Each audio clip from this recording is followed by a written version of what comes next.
Yes, thank you. I want to thank organizers very much to inviting me to present my talk about PT-symmetric field theories of finite temperature. My talk will based on work with Sasha Dyatlak and Fedor Popov, and it is devoted to the 40th anniversary of Isaacson Soler-Zuber paper, in which historically, firstly, were considered non-unitary series on a cylinder, but in 2D. Let me start with some very general things. Consider the randomization group flow between two conformal field theories.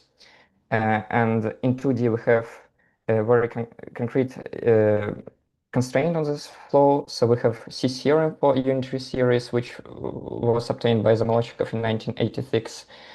So we know that there exists a C function which decreases monotonically under the RG flow, and at the fixed point, this C function is just a constant, and it is equivalent to central charge of conformal field theory. It is independent of scale, and it is a measure of degrees of freedom. Okay, so we have this result for the unitary series in 2D. How can we extend this result? For the non-unitary series, there exists so-called C-effective theory, which was obtained in work by Raunini and others. And C-effective is just C minus 24 H minimal, and for non-unitary models, H minimal can be less than 0. So C-effective is always positive. And C-effective is a real number of degrees of freedom, because for the non-unitary series, C is usually negative, and it cannot be a measure of degrees of freedom. In D equals to 4, it was proposed and proved as A theorem. It was proposed by Cardy, Jack, and Osborne, and non-perturbatively proved by Komargotsky and Schwimmer in 2011. And we have similar constraints that AUV is bigger than AIR, where A is a Weyl anomaly coefficient. And for any even dimension, we can propose same A theorem. So we can always write Weyl anomaly, and one of the coefficients in Weyl anomaly is corresponds to A. But in OD, we don't have Weyl anomaly, so T mu average is 0, and we cannot obtain same theorem. And what can we do? I think the first natural idea which came to people is to formulate analogous C-thermal theorem. So we can consider thermal free energy on a cylinder. So we can consider cylinder, and we can propose C-thermal theorem where C-thermal is just a coefficient which is proportional to the thermal free energy, as my formula shows. And C-thermal measures the number of degrees of freedom. For the free boson is just 1. And in 2D, C-thermal is equivalent not to C but to C effective, what was understood by the paper of Isaacson Soler-Zuber. And so C-thermal is a very natural generalization of C-effective theorem. But there is one problem with this theorem. It unfortunately, even for unitary series, it's not always true. For example, we know in 3D, well-known example of the RG flow from the large N theory to the N-1 Goldstone bosons. We know that large N theory has a thermal free energy equals to 4 over 5 n, and when we have this flow, we obtain that the thermal in the IR is bigger than the thermal in the UV. So unfortunately, this theorem cannot be universal. So instead of the C thermal, but from another point of view, C thermal in some sense is better than F theorem, because it's proportional to C effective in 2D, and sometimes C thermal can be correct for non-unitary flows in which F theorem is not correct. Yeah, and so instead of the thermal theorem, people proposed so-called generalized F theorem, and where F is thermal, it's free energy on a d-dimensional sphere, and also we need to multiply by sine pt over 2 to remove pole at the even dimensions, and in d equals 2, this generalized FF is proportional not to C effective but to C. So definitely that for non-unitary flows, F theorem will be violated, what was considered in our paper with Simone, Mina, Igor, and Zimon. And in this paper, we will check the thermal theorem for this concrete flow instead, because the thermal can be correct, because it goes to C effective theorem in 2D. Yeah, as I said, that this theorem cannot be universal, and in contrast to the sphere free energy proposed by Simon and Igor, thermal free energy can be continued to D equals 2. What do I mean by this? For example, if we consider Yang-Lee theory, then central charge of the Yang-Lee is minus 22 over 5, so minus 4.4. It's a very, very negative number. And when we try to do two-sided Padé for the corresponding generalized F, we didn't obtain any good Padé because minus 4.4 is very, very negative number. But C effective is 0.4, and as I will show in my presentation, we obtained very good PADES, and so thermal free energy can be continued to D equals 2 for the non-unitary minimal models in a good way. Okay, let me move on to the which CFT data can be obtained from the cylinder observables. First, I want to consider the thermal mass. It is determined by the exponential decay of the thermal two-point function, and and in D equals 2, we can quantize theory on two-dimensional cylinder, and we would obtain this sum where omega is ground state and n is just any state where we inserted we inserted unity, and n is any state, omega is ground, and phi is our field which we consider. And note that I wrote omega L and omega R.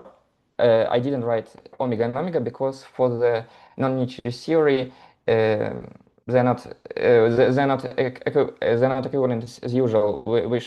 We shouldn't take just in unitary series omega R is just omega L dagger, but in non-unitary it's slightly more complicated. But I wrote them like separately. And yeah, and we obtained that in X-plane we have so-called delta effective n, where delta effective is are the just gaps between the nth excited state and ground state. And for non-unitary theory, delta zero can be less than zero.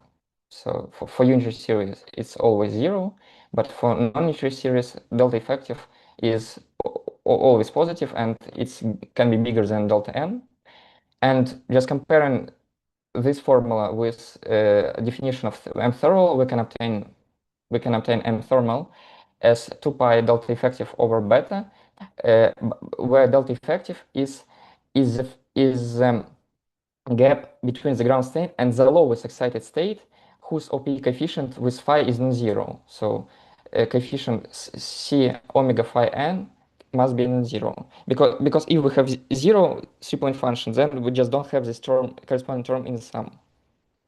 So yeah, okay. So using this formula, we can, if for example we computed M thermal in our theory, we can obtain delta effective and compare with CFT, which usually is exactly solvable in 2D.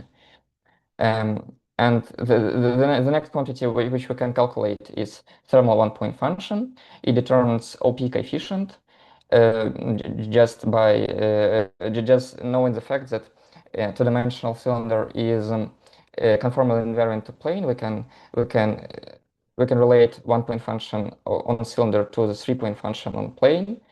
Yeah, and we have this formula. So computing one-point function, we can obtain OP coefficient, and also can compare OP coefficient from the cylinder to the exact value. And the last and the most well-known thing is that the thermal free energy determines the effective central charge. I said this before. I had this phi thermal, and in 2D, this formula which I showed before is just minus pi C effective over 6 T squared. And this formula was known well before.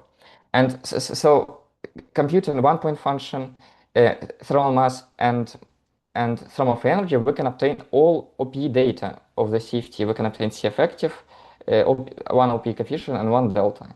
So we can check conjectures about the Ginzburg-Landau descriptions of PT-symmetric minimal models. And I wrote our conjectures, which we wrote in our paper with Igor and Zeman. And in my presentation, I will try to check some of them.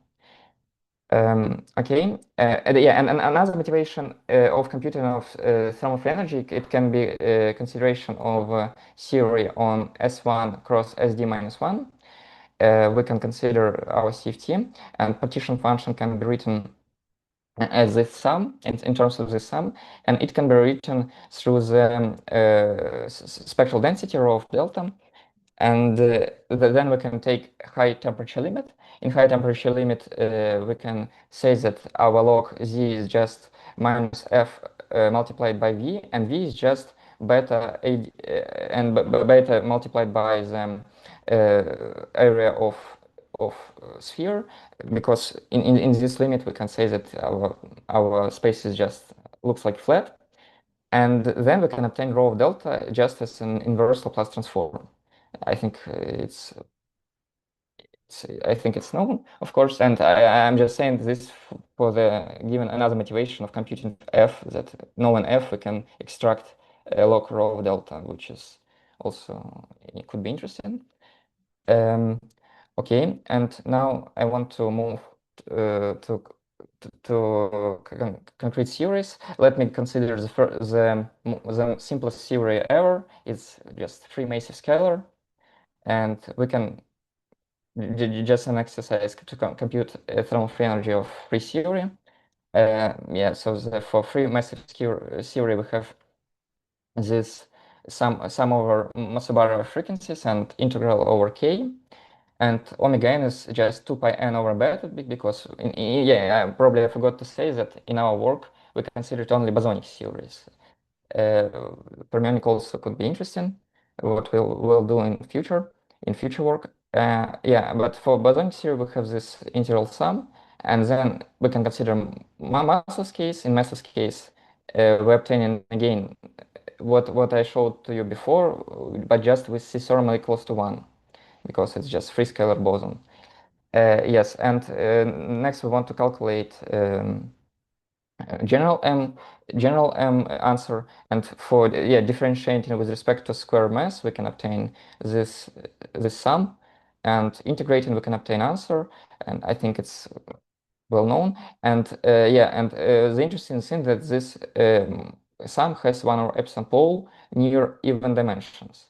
And exactly the same pole we have just from in flat space. So of course, UV divergences on cylinder are same as on plane, because locally cylinder is equivalent to plane. If you have any questions, I forgot to say, of course, you can interrupt me. And yeah, okay. Let me move on to the more interesting example. It's a large N vector model. Consider this model on a cylinder. This model has two symmetries. One of them is PT symmetry. Is I goes to minus sign, sigma goes to minus sigma. Sorry, can I ask a question? Yes, of course. Yeah. Yeah. So in the free theory, like last slide, why do you need to write down this pi? You can directly calculate it, right? I mean, the last. I wrote it because it will be useful just in future.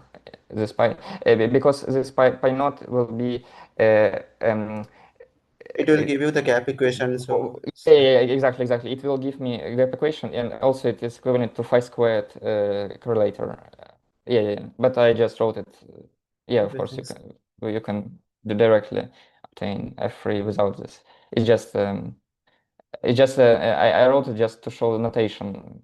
I will use it in the future. This pi naught. It's just derivative with respect to mass squared, and thank you. So for the Lagrange theory, we have PT-symmetry and the ON symmetry, which acts as usual vector symmetry phi I goes to OIJ phi j. And at zero temperature, we know of two-point functions in this theory. It is, of course, it's solved theory. And at Lagrange limit, we can solve this model semi-classically. So we can just say that thermal free energy is just free thermal free energy multiplied by n. And instead of mass, we can just take sigma. So no, it really looks like one half sigma phi squared looks like sigma plays a role of mass. So in semi-classical limit, we can say that sigma is just like a mass. And using my formulas, which I showed in the previous slide, we can obtain answer. So how to do this? We need to write a stationary point. So at sigma star, which is equivalent to thermal mass, derivative of the thermal free energy with respect to sigma should be zero. And this equation can be solved in any D, and we can look at the solutions of this equation. It has a unique real solution in D between 2 and 4, and two complex conjugate solution between 4 and 6, which was noted before by Petko Sergio and also by Simone, Richard, Igor, Silvio, and Grisha. And between 4 and 6, PT-symmetry is broken. What does it mean? In these terms, it means that corresponding real mass is not real, it's complex. So yeah, so PT-symmetry is broken because when we are changing I to minus I, we see that it's not a symmetry anymore, and CFT and corresponding CFT is not real anymore. It's complex CFT. And instead of doing 6 minus epsilon expansion, it's slightly better to do for this series 6 plus epsilon expansion, because between 6 and 8, we again have real theory. And I wrote 6 plus epsilon expansion for our model, just solving this equation. And you see that the first term is square root of epsilon. It's very exotic power, because I think it's the first paper in which this power appeared, probably, or almost the first. And you see that if we would substitute minus 6 minus epsilon, we would obtain I. Which would give us this complexity, what I said, in between 4 and 6. So we did 6 plus epsilon to avoid any i's and just obtain a real answer. And also we can obtain normalized one-point function is just sigma star over square root of c sigma, and then we can integrate with respect to sigma and obtain epsilon expansion of the thermal free energy in the Lagrange theory. Yeah, I think this result is new, but of course it can be easily obtained from the massive theory. But interesting that I think nobody wrote it before, and I wrote it mostly just to doing consistency check in my future slides, because when I will do cubic-coin model at large n, cubic-coin model corresponds to this model. So this is the main purpose why I wrote this in the slide. And also I wanted to mention, yeah, that for the cubic series we have this exotic powers, square root of epsilon to the 5 over 4. For the Eisen model, corresponding formula would give epsilon to the 3/2. It's well known, I think, textbook example. And the analog of 3/2 in the cubic series is 5 over 4. Yeah. Okay. Yeah, and let me move on to the cubic-coin model. So cubic-coin model have also ON symmetry and PT symmetry, and yeah, Lagrangian model is written in the Formula 1. And the first observable which I want to calculate is one-point function. And to calculate one-point function, okay, to calculate the leading order of one-point function, we need to resum infinite number of diagrams. And now I will answer why. For example, let us consider the first tadpole diagram, which we called T1. T1 is ng1 plus g2 over 2m squared, where m is the mass of sigma field. And at the conformal limit, m goes to 0, we see that it goes to infinity. And any diagram in this series goes to infinity in the conformal limit, so we have IR divergences. And to correctly work with them, we need to resum, we do resummation, and note that these tadpole diagrams have very beautiful symmetry coefficients, which are Catalan numbers. It has like mathematical explanation, because these diagrams are corresponding to binary trees, and so we have Catalan numbers as symmetry coefficients, and we can calculate this sum exactly and obtain this answer, which is square root. And in this answer, then we can take conformal limit, and v naught, which is first term in the one-point function, now is finite, well-defined number.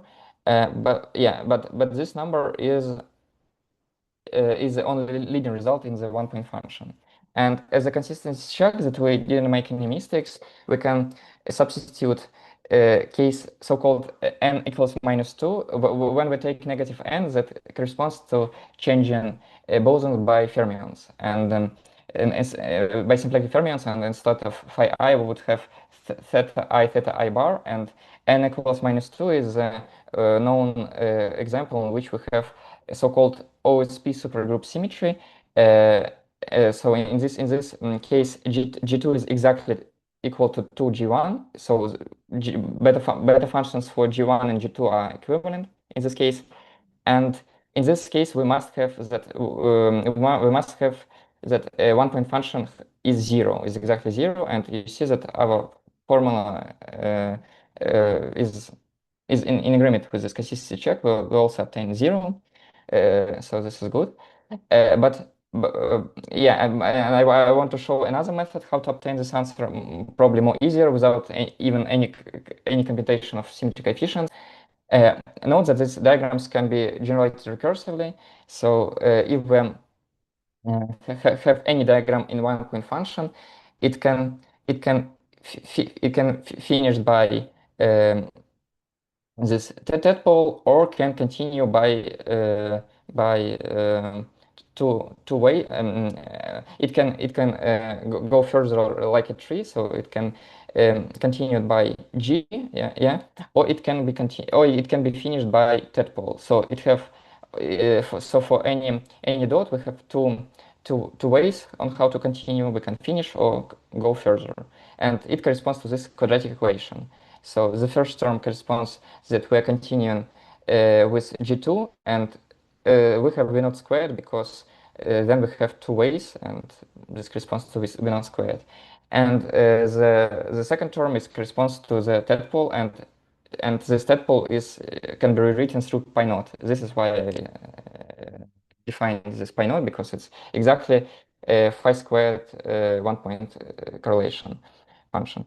And this quadratic equation has two solutions, and only one of them has correct small g expansion, this small g expansion, this sum, and goes to 0 when m goes to infinity. It's also must be. And so we're choosing this one solution with plus. And yeah, so this is another way on how to obtain our answer, because it gives exactly the same. And also we can add magnetic field to our theory. And doing this, we can obtain thermal free energy just by integrating VH, because VH is just derivative of F with respect to H, and we can obtain thermal free energy in the leading order. So okay, we can do this procedure, and I think this is like the procedure which firstly comes to mind. But for example, to obtain the next term in this expansion, so leading term we can compute it right now, but to obtain next term, we will need to resum next series of diagrams. And next series is much more complicated than this, because these diagrams can be obtained almost automatically, but like next diagrams are much more complicated. I will show them in the next one of my slides, and this procedure would be probably extremely difficult. So this is why we would introduce another procedure in the future. But now let me consider exactly the same for the for the quintic model. Let us consider quintic model, and an analog of the quadratic equation of a cubic model here is a big quadratic equation. So we have three ways on how to continue any one-point function diagram. So the first one is v naught to the fourth. Look at my figure. The second one is v naught squared pi naught, and the third one is pi naught squared. and it corresponds to this long equation, big quadratic equation. It has 4 solutions, but only one solution of them has correct small g expansion, and again this limit.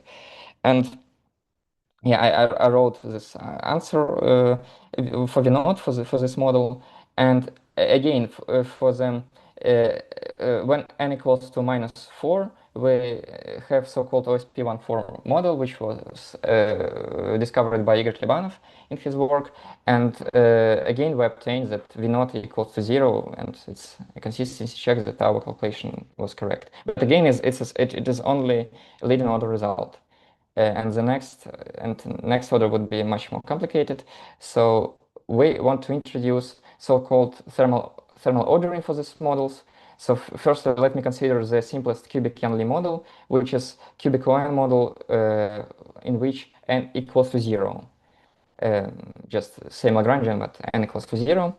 And our procedure, the first step in our procedure is we can just do shifting. Phi goes to phi plus v. And then we're introducing thermally ordered operators. So we're just doing usual normal ordering, which did Coleman in his paper in 1975.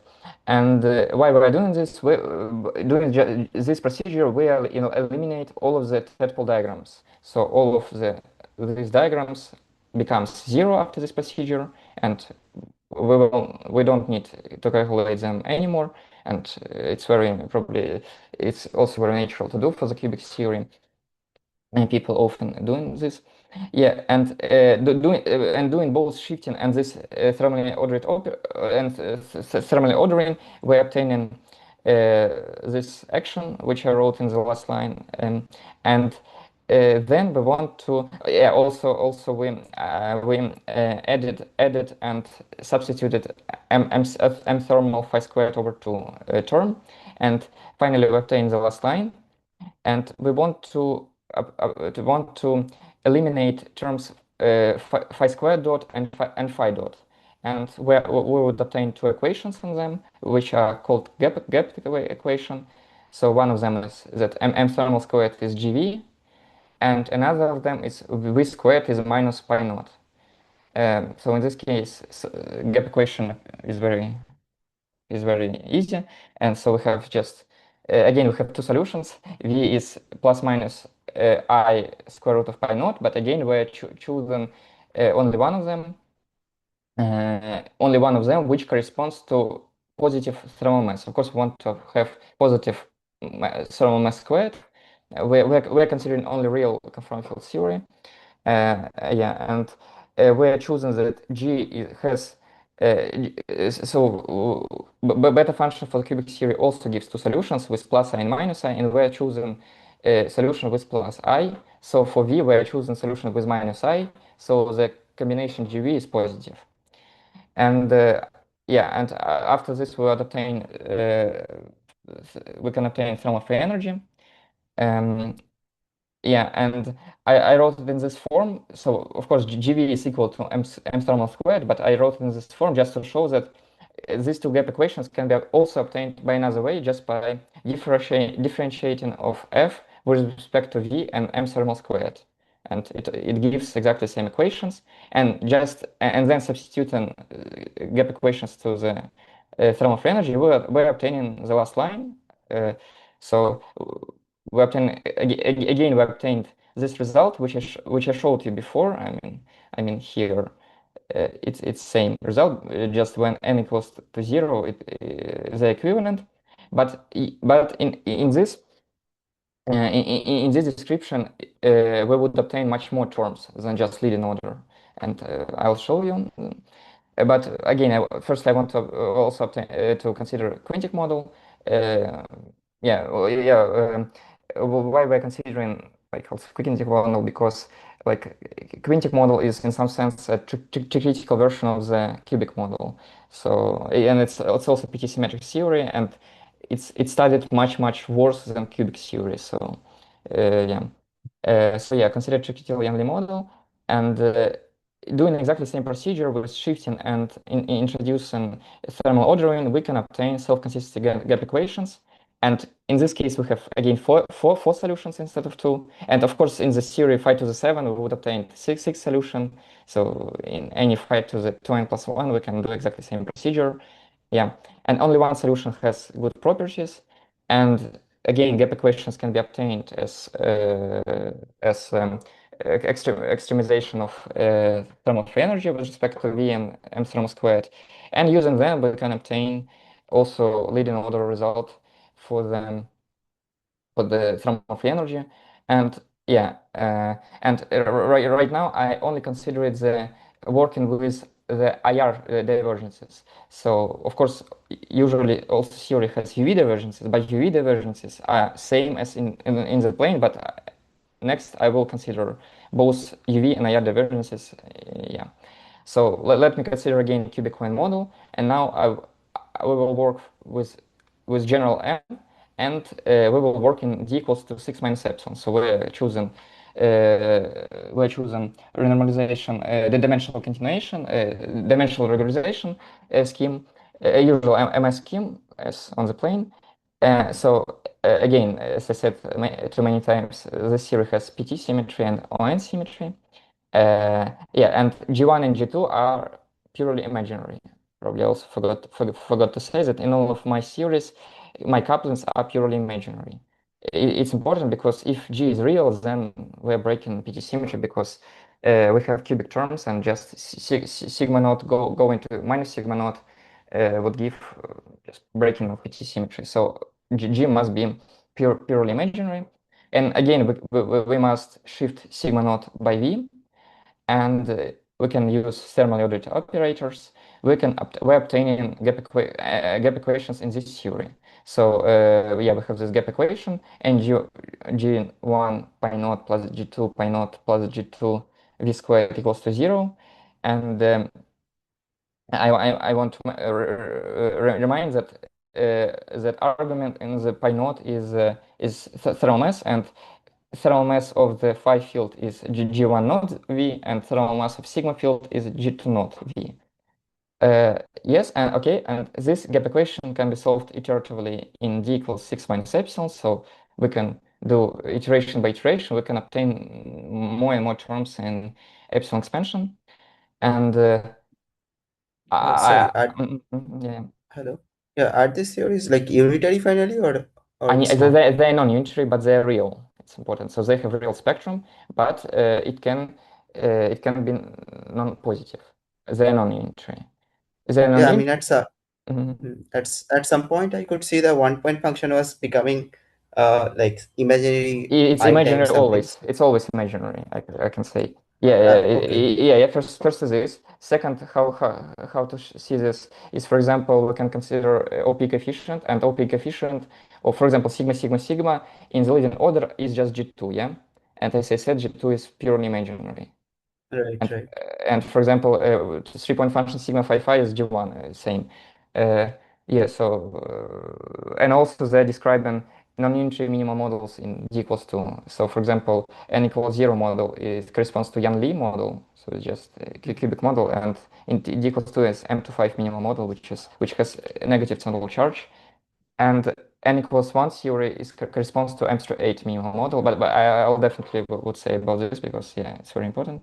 Yeah, so one more question. Yeah. So like in these cases, the free energy you are writing down, can I Mm. check it for d equal to 3? I mean the mechanism you are using. Like in d equal to 3, I know the answer, which is the non-trivial IR fixed point. In the d So equals to 3, yeah, uh, or yeah, we can, by doing 6 minus epsilon, we can substitute epsilon equals to 3 in this scheme. Or you want to work straightforwardly in d equals to 3 yeah, I somehow. mean I Mhm. am worried about this because like the free energies you are writing down, Mhm. those looks like, I mean the leading term will be the free, I mean just the I mean the UV fixed point or the free fixed point in the Yeah, d equal to yeah. 3. So I might not get the IR fixed point in that way. I mean in this mechanism I can may not be able to Uh, recover that. yeah, yeah. You mean the last line? Yeah, I mean like in these Uh-huh. cases like or even afterwards like you are showing some theories where I mean, your expansion looks like it's a weakly coupled theory kind of expansion, like G small, right? So Yes, in but yeah, but so how do you know that like there might not be a fixed point which is at G is very strong? yeah, you're saying that in d equals to 3, then probably we don't have any point, yeah, because it's um, yeah, you're saying that in d equals to 3, we have strongly coupled theory, yeah, Yeah, right. yeah. I mean, you don't know even if in these cases, like in D, higher D, if you have strongly coupled or not. I mean, like, Yeah. like, But what can I say that of course in 6 - epsilon we have definitely weakly coupled theory, and coupling grows when d goes to 2, and I will compare not even with d equals to 3, I will compare with d equals to 2, which is even more strongly coupled. And I will do epsilon expansion. I will compare my results with d equals to 2, and I will obtain agreement. So for d equals to 3, I'm obtaining like some results which can be obtained, I think, by probably by Fuzzy sphere or something like this, because for this theory we cannot do bootstrap. But we can, for example, one can do Monte Carlo for this theory. And for cubic theory, yeah, nobody I did. mean, like for the expansions you are talking about, Yes. in those expansions, I mean, is there a way to resum it back to strongly coupled? Like those are looking like weakly coupled theories. I mean, uh, Yeah, I know. I think epsilon expansion cannot be resummed. I think the only way which you can do is Padé extrapolation and for mhm. example two-side Padé. We know exactly result in Okay. d equals to 2, and we have 6 minus epsilon, and then we're doing two-side Padé. And usually this procedure gives very good agreement with numerics in d equals to 3 and 4 and 5. But for this theory, nothing was done. So I think if I know that some of you are very good in Monte Carlo, probably all of you. And probably this theory is very interesting. Yeah, I wanted to say that this theory was considered very recently on fuzzy sphere by Igor and Grisha, and just Young Lee theory, and they considered d equals to 3, and they found very good agreement, but for just for dimensions of operators, not for free energy. But for the dimension of phi, they obtained very good agreement with the two-side Padé. Just considering, so they find this Young point in 3D, it really exists, and they found very good agreement with dimension. I mean, with dimensions, the delta phi. Yeah, thank you. Um, yeah, okay. So we have this gap equations. A gap equation we can solve it iteratively. Yeah, it's with coupling expansion. Exactly. And then we can compute one-point function. And the first diagram which contribute to the one-point function is not tadpole anymore because we removed all tadpoles in our procedure, but this diagrams T31, T32, and T33. And these diagrams, like in thermal theories, are much more complicated than in just on plane or on even on sphere, and they can be obtained as derivatives with respect to square mass of a sunset diagram, where sunset diagram is this I1. And to calculate them, we need to consider sunset diagram, and a definition of this diagram I wrote, and we need to consider it for general masses m1, m2, m3. Why? Because then we need to take a derivative with respect to all of these masses. So firstly, we need to compute this diagram with general m1, m1, m2, m3, then probably take a derivative with respect to mass, and then substitute concrete mass. And the first idea which comes to mind is just to do Taylor expansion in mass for this interval, but it's a mistake because this naive expansion would be plagued by the IR divergences, because of the zero mode, and to correctly work with this divergence, we need to regulate them, and there is a trick. We need to subtract two terms which I called I22 and I23, and then add them. I22 is just I2 with all of the zero masses, This integral is zero because in the mesh regularization this integral is zero because because it just doesn't have any scale, and after some work with this we can obtain that it's an odd integral. It's odd integral from minus infinity to infinity, so it's zero. And also we need to subtract I to 3, subtract and add I to 3, and I to 3 is the integral which we would obtain just doing the Taylor expansion, the Taylor expansion with respect to mass. So the next term will be, of course, 1 over pi to the 4 q squared pi plus q squared. And now I will explain why we're doing this procedure. So we subtracted them and added, and uh, after doing a lot of computation in our appendix, we're obtaining this answer. Sorry, probably for this formula, but I just want to show why this procedure is important. Without doing this, so yeah, we would obtain we obtained one over epsilon term. It's good because it's exactly the term which we expected from the plane. So because we know that one-point function must have one-point function must be renormalized by z sigma to the minus 1 over 2. And so just before multiplication by z sigma, it must have some divergence, one over epsilon. And we have checked that that usual z sigma and z5 from this plane renormalizes one-point function. And it's another consistency check that we didn't make any mistake. So usual plane z sigma and z5 are working for cylinder because, as I said many times, UV divergences on sphere and UV divergences on cylinder and plane and sphere, of course, also are same. They have same z sigma and z5. Yeah. So we have one row epsilon term, then we have constant term, and then we have very interesting integral. Yes, where n is the Bose-Einstein distribution, and without doing this trick, we would inside of this integral we would obtain 1 over p to the 4. Yeah, because we will not have ma beta squared. We would not have this term, and this integral with 0m. So this integral we denoted by J1, and result for this J1, so this integral can be computed analytically as a series in MA, and when m equals to 0, we have only the first term, the zeta3 over 192 pi to the 4.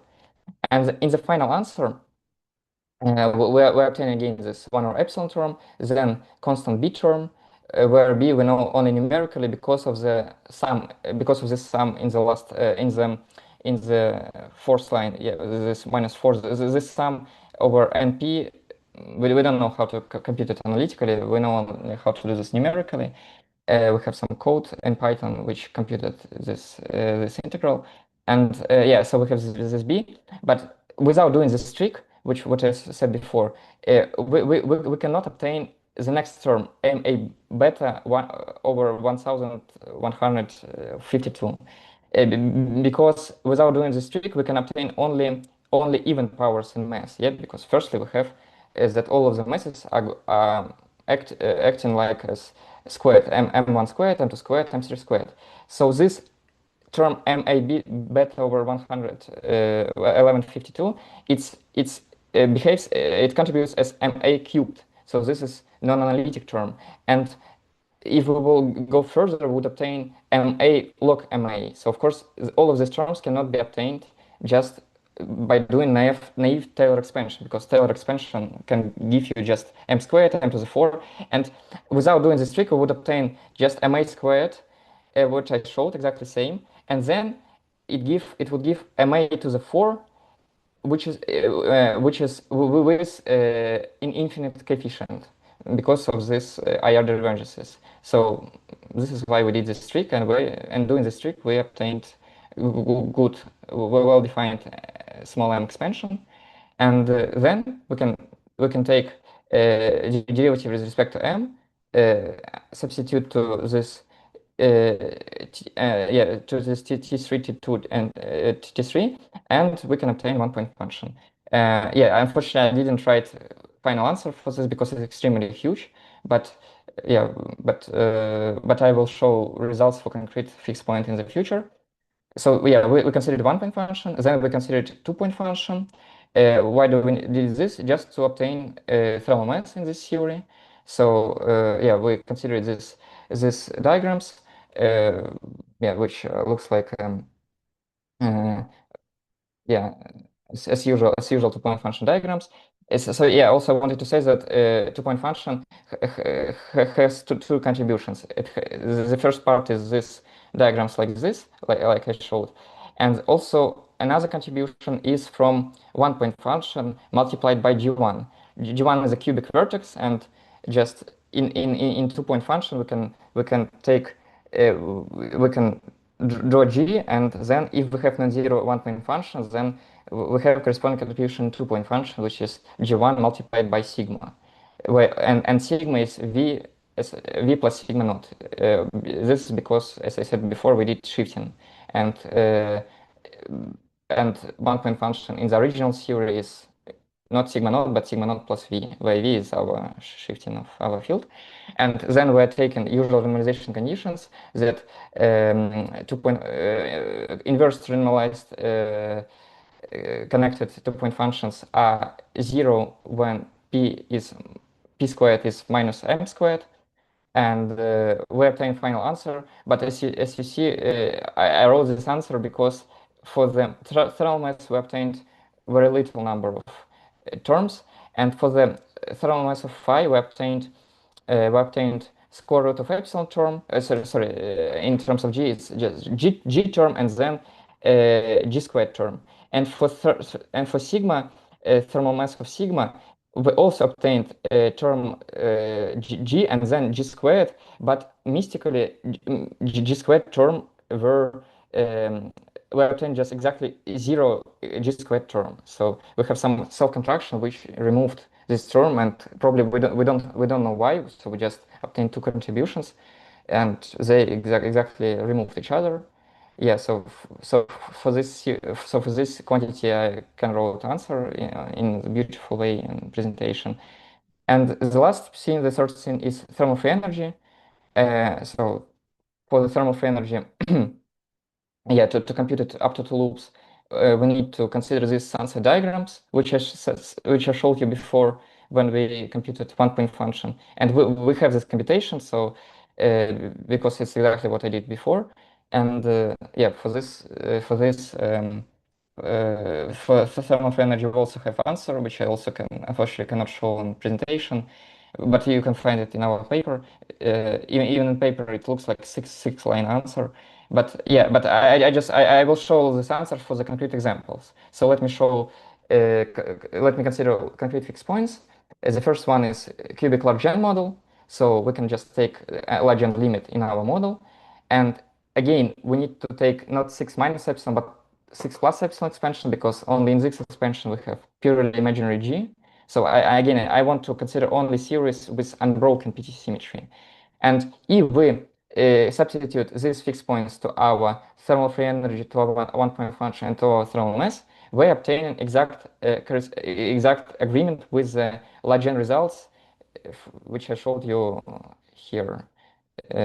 So sorry, with this Lagrange results, three results, so thermal mass, one-point function, and thermal free energy, and this is a good consistency check that we didn't make any mistakes. Also, another consistency check which we did is we obtained that when we substitute fixed point, then all of the dependence of all of the quantities on mu, where mu is the usual MS scheme parameter. Also, we don't have any dependence on mu. So this is another consistency check that we didn't make any mistakes. Of course, we did this just to make sure that of course, it's not necessary condition of that our answer is correct, but it's not a sufficient condition, but it's necessary condition that our answer is correct. Okay, and let me consider some more interesting physical examples. The first one is n equals 0 Young model. So consider this model in 6 minus epsilon, and we can substitute this G1 and G2 to our answer. In d equals to 2, it was conjectured that it describes M to 5 Meniel model in the seminal paper by Cardi in 1986. This model has only one relevant operator, is sigma, with very simple OPE. Sigma times sigma is 1 plus I sigma. And the ground state has dimension minus 0.4. And corresponding delta effective is just delta 1 minus delta sigma, so it's 2 over 5. Because 1 is the first operator which appears in OPE sigma cross sigma, which I showed in formula. And corresponding exact thermal mass, beta is 4 pi over 5. And unfortunately for the sigma, as I said before, we have only two terms. The first is square root of epsilon, and the second is 0 epsilon. And it's not a lot for this. So setting epsilon equals to 4, we see that our results is deviated by 23%. But usually for like one or two loop result, it's okay because we have only one term. So probably it's not the best agreement, but it definitely could be okay. But then we can do thermal free energy, and for thermal free energy we have a huge number of terms. We have 1, 2, 3, 4, 5, 6 terms. So we have square root of epsilon, epsilon 5 to the 4, epsilon 3 half, and also we obtained that for the Yanli theory, epsilon to the 7 over 4 term is absent. So by some also mystical reasons, I don't know why, but this term is absent in the Yanli theory, and yeah, and so yeah, we obtained this, and we can do two-side Padé with this expansion. Of course, we can see that this expansion looks like asymptotic because, for example, term epsilon to the 5 over 4 is bigger than term near square root of epsilon.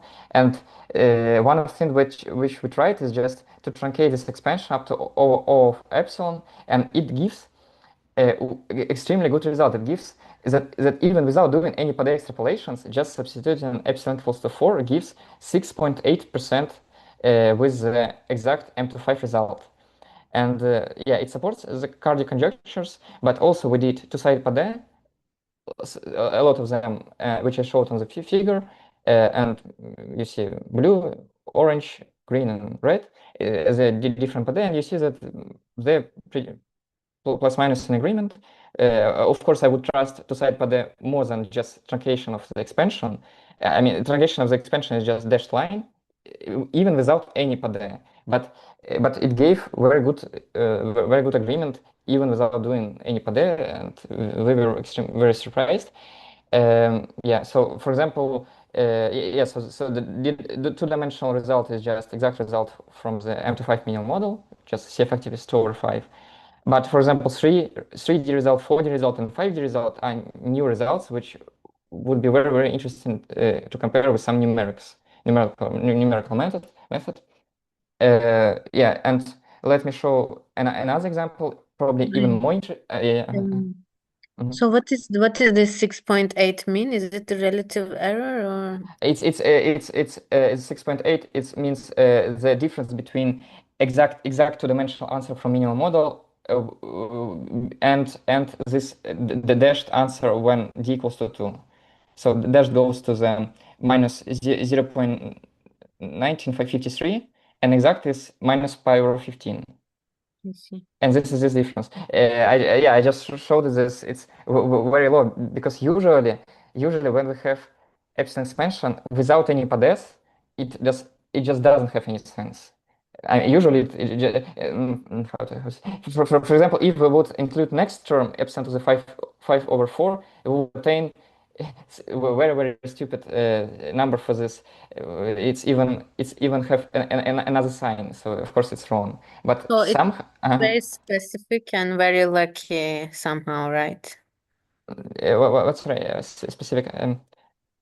Like usually you would not expect the epsilon expansion giving you a meaningful result. Yeah, exactly, yes. And in this case, in not only in this case, now I will show you M38 doing exactly the same procedure. I would obtain even better result just doing epsilon expansion even without Padé extrapolation. Usually, yes. Usually, epsilon expansion without Padé gives something bad. Yeah, it can give something meaningful only when we have probably one or two loop result.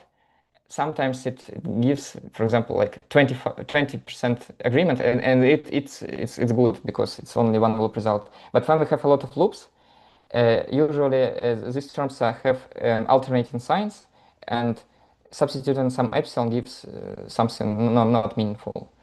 Yeah, and so yeah, this dashed line is just truncated epsilon without any Padés, and colored lines are two-sided Padés. So all of them are going to the exact d equals to answer, and all of them I think are in pretty good agreement.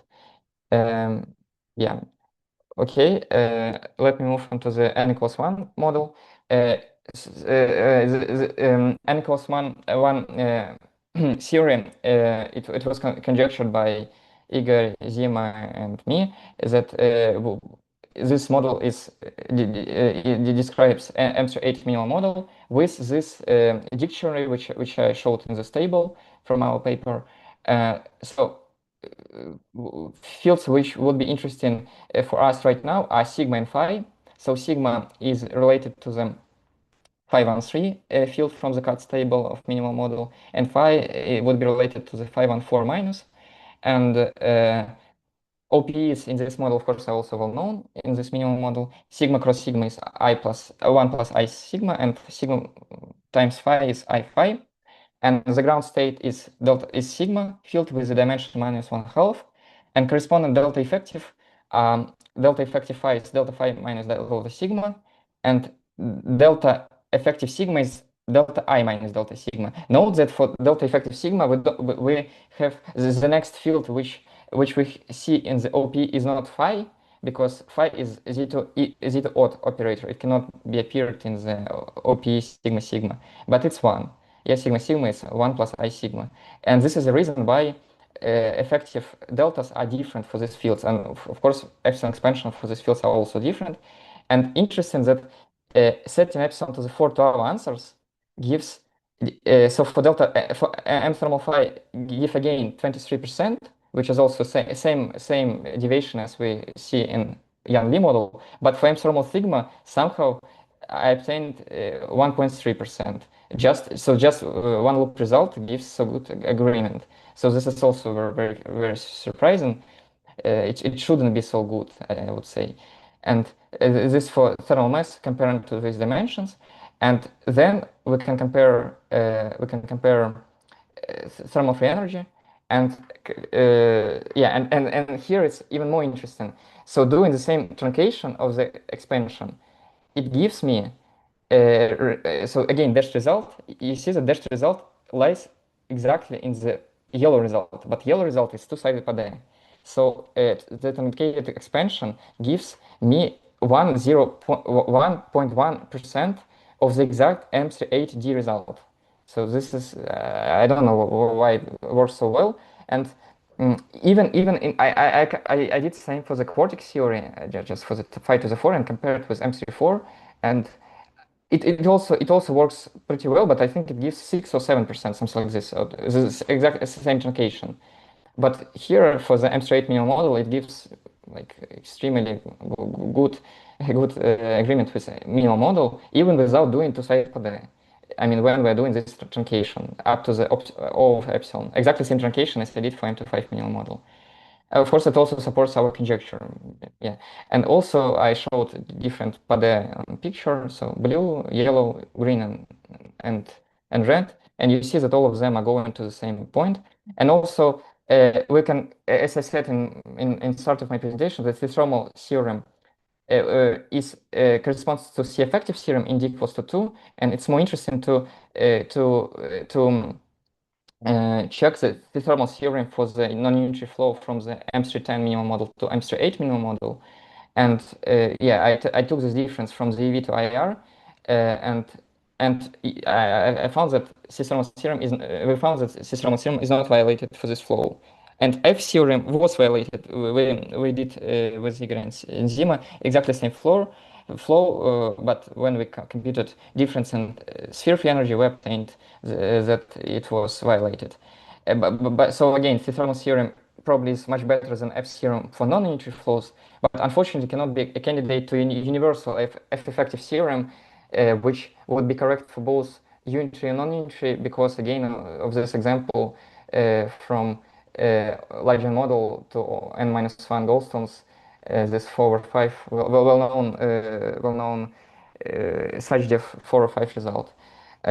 So yeah, what can we do later is to consider another series like quartic model, because I think for quartic model right now in the literature it's written very low number of terms. I obtained more than it's written in the literature, and we can also consider Grosny-Yukawa model, and we also can do same for the fermionic SPN series.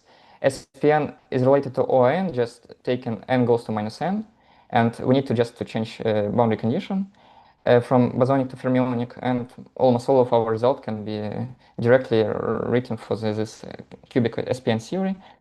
And another thing is, generalization of the C-effective theorem to higher dimension. It was one of the main motivations of doing this work, because for me, like F thermal is just a generalization of C-effective. So but as I said before, it cannot be a universal F-effective theorem. So probably there is some another quantity which would give really correct F theorem for both unitary and non-unitary series, or probably this quantity just doesn't exist. So thank you very much for the attention. Yeah, if you have any questions, but probably